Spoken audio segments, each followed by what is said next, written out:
La Paz, Bolivia, and you see those guys are playing there. That's a cable car going. Look at all those cities. Now this is situated, the top part is 12,000 feet, goes down to 10,000 feet, 3,600 meters. And as you can see, this is a city like any other city in the world. But we're living this high. And by the way, this is propaganda for you to come over. I'm working for a tourist station. The population is 2 million people. Look at them go all around, shopping centers and all that. Everyday life. Now the question is, are these normal humans? They're living in chronic hypoxia, low oxygen conditions. So the title of my talk says, Space Travel in a High Altitude Environment, 9 psi and 21% oxygen, La Paz. Biology bypassing the pressure laws of physics. And this word that's very important, biospace forming. You know, when I prepared this talk about a month ago, a professor from the University of Barcelona asked me to write a chapter. And I said, oh, good, but I'm going to be busy. So I need a little bit of time. He said, no, you have 2 months. And I sent him my paper to this talk. And suddenly he sends me this paper, which I had not seen before, which is very interesting because it says the effects of 8 pounds per square inch and 32% oxygen atmosphere on the human in the space flight environment. Wow, that's amazing. So let's go. The good part about this is that you are going for a pressure that is a higher altitude within the space. Keep going. That's 15,000 feet of altitude simulate. You lower the pressure. But there's a problem there, and that's a red arrow, 32% oxygen. Because the idea is to reduce the pressure, but keep the astronauts at sea level oxygen tensions. But at sea level, it's 14 pounds per square inch and 20.9% oxygen. So I've looked into this, and this is a completely artificial environment. You know? You don't have this anywhere on planet Earth. So you have a balance. And this is nature. Oxygen 21%, nitrogen 79%, but of course, it's in the balance because it has to add up to 100, and that's life. If you tilt this and you increase the oxygen, you decrease nitrogen. And if you decrease nitrogen, whoa, I'm questioning.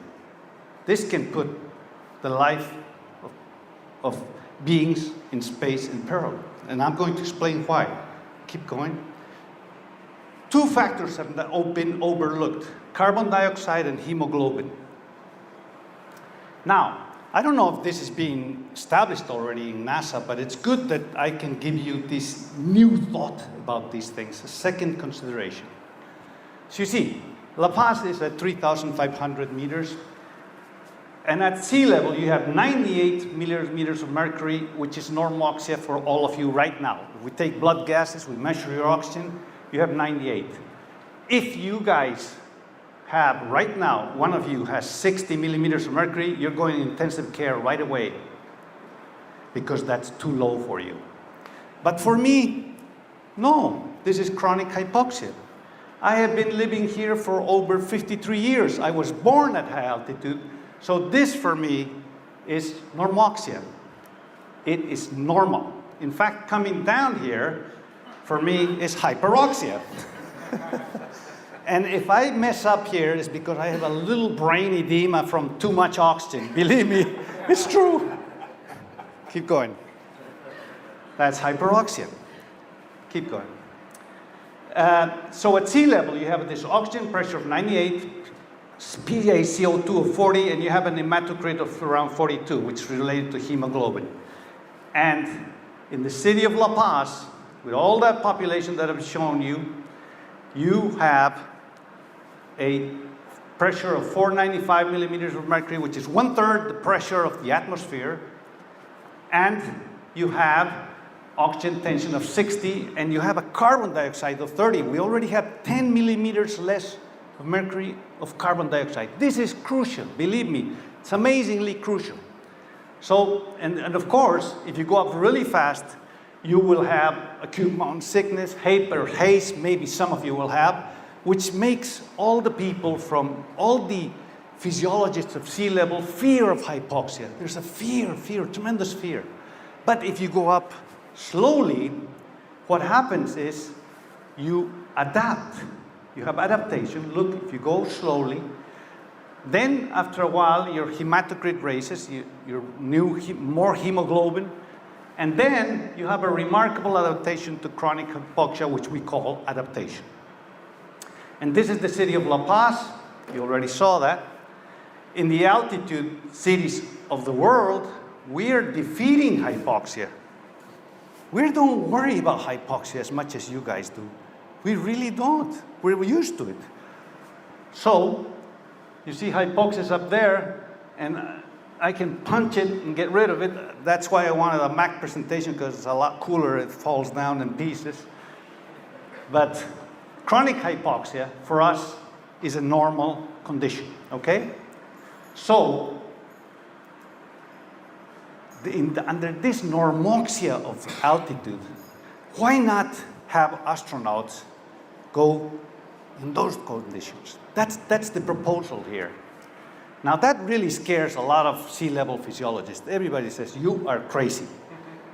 I'm not crazy. Let me show you why. We're therefore proposing this normal Earth-found physiological condition. Physiological condition. We're adapted up there. Everybody adapts there for thousands of years. The first pillar is the adaptation formula. Okay, I developed this with my father, and what you have is, if you're at sea level, this is the hematocrit, and this is the time of days. When I go back, I was working at the University of Copenhagen, and my hematocrit dropped down to 36%, and when I went back, my mother said, oh my God, you're anemic, you must not be eating in Copenhagen. So when I came back, I started doing a lot of tests. I would spend 3 months in Copenhagen and a month and a half in La Paz. And then you can see that my red blood cells increased gradually. And it took 40 days for me to be in good condition. In this mid-range here, I would go up the stairs and be short of breath. After this, I can run up 8 stairs, not be short of breath. So that's my perfect adaptation, a full adaptation at the very end. And of course, this is normal life at high altitude. So hemoglobin plays a fundamental role in adaptation, without doubt. Everybody knows that. So we created this formula that's called adaptation equals time over altitude change. By the way, this formula adapts to everything that I've been hearing here today. The bone loss has exactly the same formula. You go, adaptation of the bone loss equals time over the amount of stress you are getting. It depends on the condition in space. For a fixed altitude like the city of La Paz, only the time factor of adaptation is significant. This means that we're not climbing mountains all the time. I mean, it's not like a mountaineer climbing that is going constantly up. You arrive in the city of La Paz, so the altitude change stops. Then you have the time factor of adaptation. So we have developed this 11.4 factor against a kilometer. You multiply by a kilometer of altitude, and you have 41 days for La Paz, and for Mount Everest you would need 100 days. Keep going. Second pillar is the tolerance to hypoxia formula. I developed this formula, and it's very interesting because I looked at what makes us tolerate hypoxia better than sea level residents. And I figured that, of course, taking some data from populations, the hemoglobin would go up. This would be an estimated, which is just an estimation of Mount Everest. But anyway, it's going up. So that's a factor that is definitely there. The next one is the carbon dioxide. Look at the carbon dioxide at sea level here, and then going gradually down. This is Mount Everest.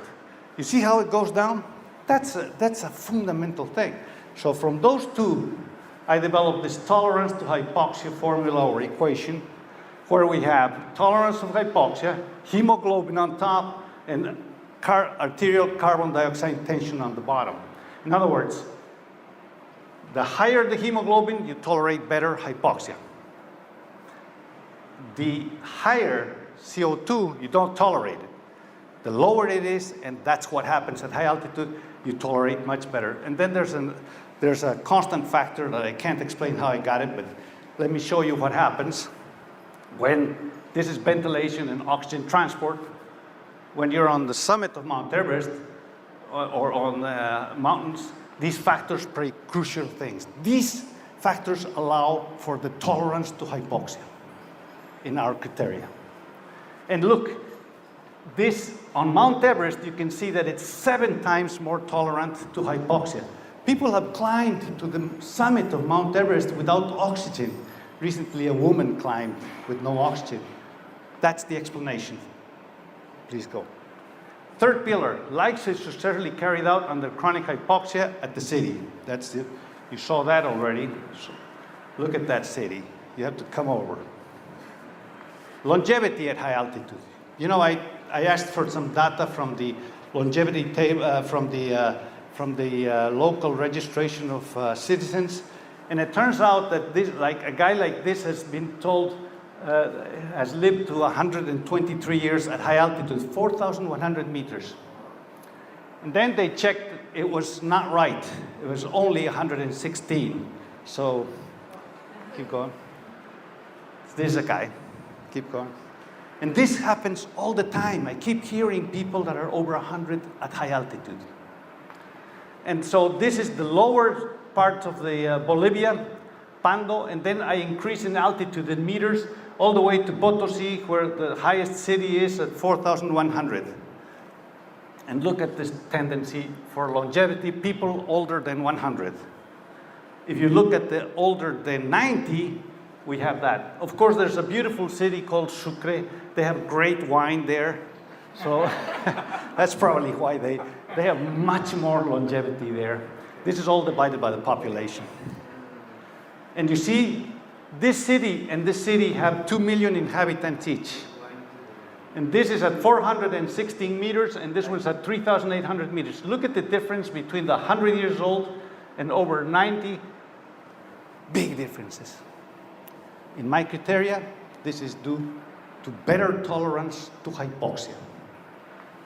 This is where we are. Beautiful green planet, and this is where we intend to go. From an environment full of oxygen to an environment where there's no oxygen. So obviously, when I read that proposal, I said, it's going in the wrong direction. You don't have to increase oxygen for astronauts. You have to decrease it. Make them more tolerant to hypoxia. This is the future of mankind. Please. And we intend to go beyond in very difficult circumstances. Keep going. And that's, of course, the International Space Station. You guys are the experts. This is sea level. The pressure is 14.7. Everest is at 8,842 kilometers, 29,000 feet, 4.8 pounds per square inch. So astronauts need in space at 330 kilometers of altitude in microgravity. They need to maintain their physiology, and of course they do it in a way similar to Mount Everest's altitude there. I have some interesting proposals for this, but I don't have the time, but very interesting that can lower the pressures in there thanks to chronic hypoxia. So this is the altitude of La Paz, and that's 9.5 pounds per square inch, and that's about 1/3 less of the atmosphere, which is 2/3. But if you look at the pressure differences, you have 510 millimeters here of difference from sea level to this place in the spacesuit, which is 9.8 pounds per square inch. But if you look, just going from this altitude to this one, you have 4.7, which is half. In other words, if you're here, you're already gaining half of the pressure advantage. So this is chronic hypoxia, and I propose that it should go up there. It should go up there. And let me tell you why. Biology here is taking care of half of the pressure. So biology can help beat the laws of physics. That's amazing. So your starting pressure becomes that. By the way, I proposed many years back that you should move your Johnson Space Center to altitude of altiplan of 4,100 meters. Probably you save a lot of energy going out of, I don't know, let the engineers work that one out. Okay, so chronic hypoxia is the first step in one small step, but actually a giant step.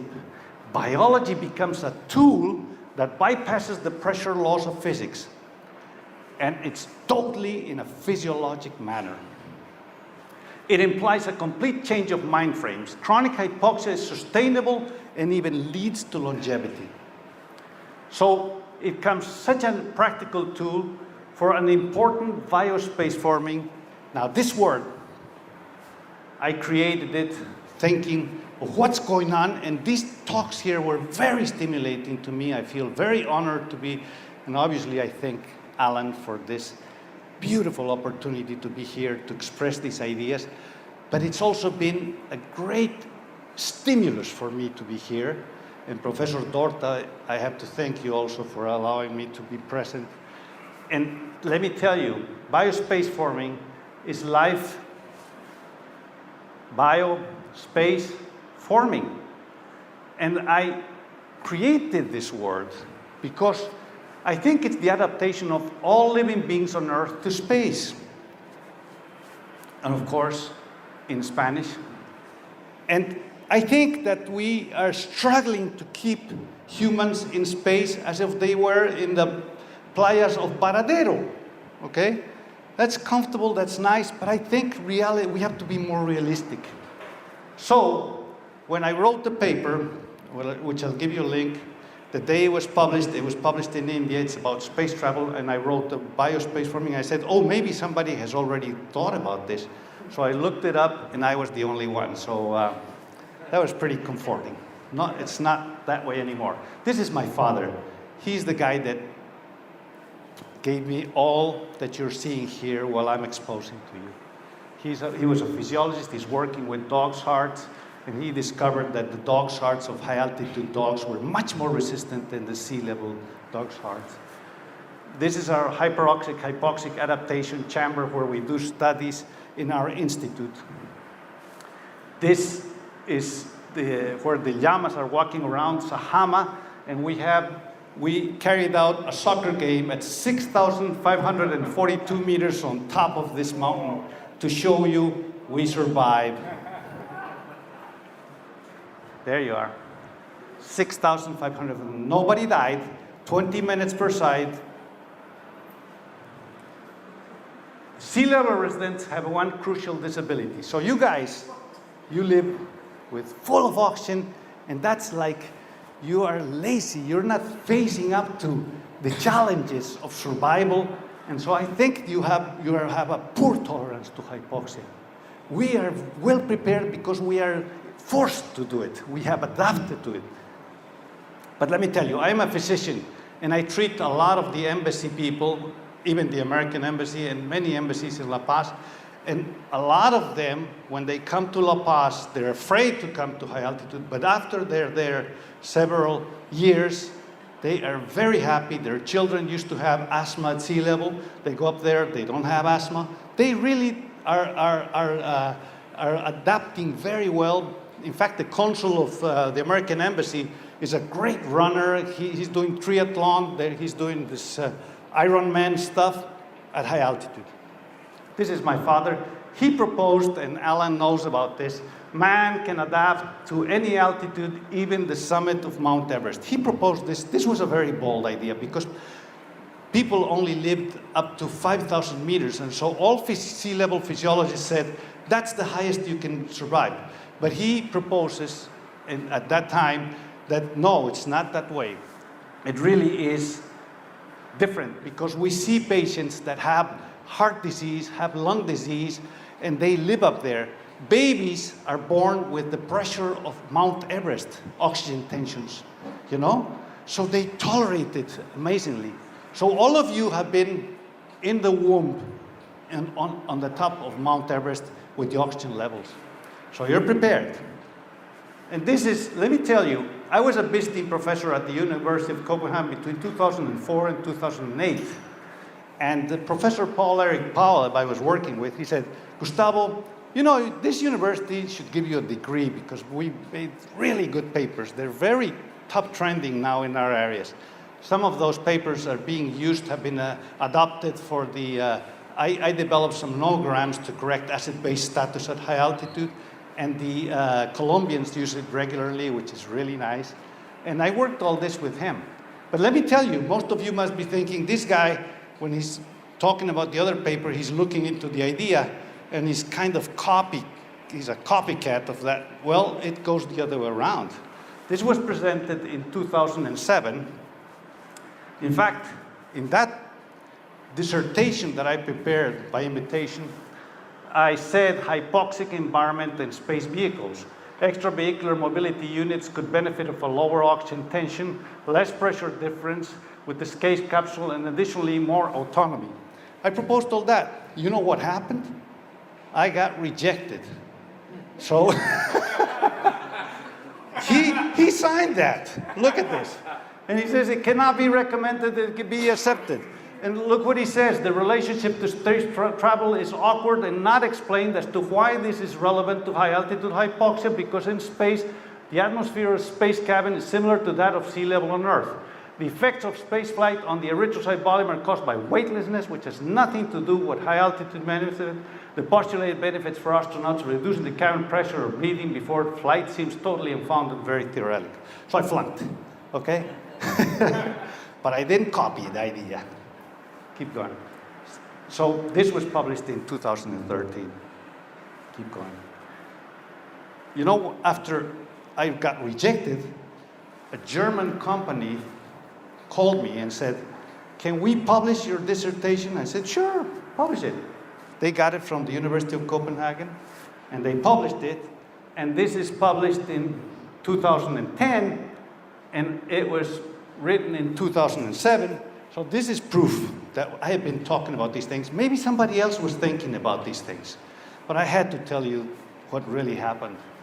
This is our 7th Chronic Hypoxia Symposium in La Paz. I invite you to join us. We do it every 2 years. We had a fabulous meeting this February. This is a Chacaltaya pyramid. We have a guide training there. It's at 5,250 meters. We can drive there in 2 hours. It's fascinating. Keep going. This is the paper that I was telling you, and when I used it for the first time, biospace forming. And let me tell you, biospace forming is truly what's going to happen to us. We're going to have to understand that we may not be coming back in some future flights. So we just simply have to adapt. I wonder, your talks were so interesting. When I saw that talk about Rana, your talk there of all these genetic changes, I wanted to ask you, but we didn't have time. Now, can I ask the question? No, kidding, we're done. You know, part of it is adaptation. Part of it may be deleterious effects of space travel. But I think adaptation is extraordinary. And we are adapting. We're constantly adapting, as my father has said. You cannot lose adaptation. You're always gaining it. So it's a matter of just adapting. And my gratitude to my father, of course. And this is all the people that I've worked with, families, relatives. The second one there is my daughter. She's a medical doctor. I was hoping to bring her. We couldn't coordinate it. And then all the family. So thank you very much. And I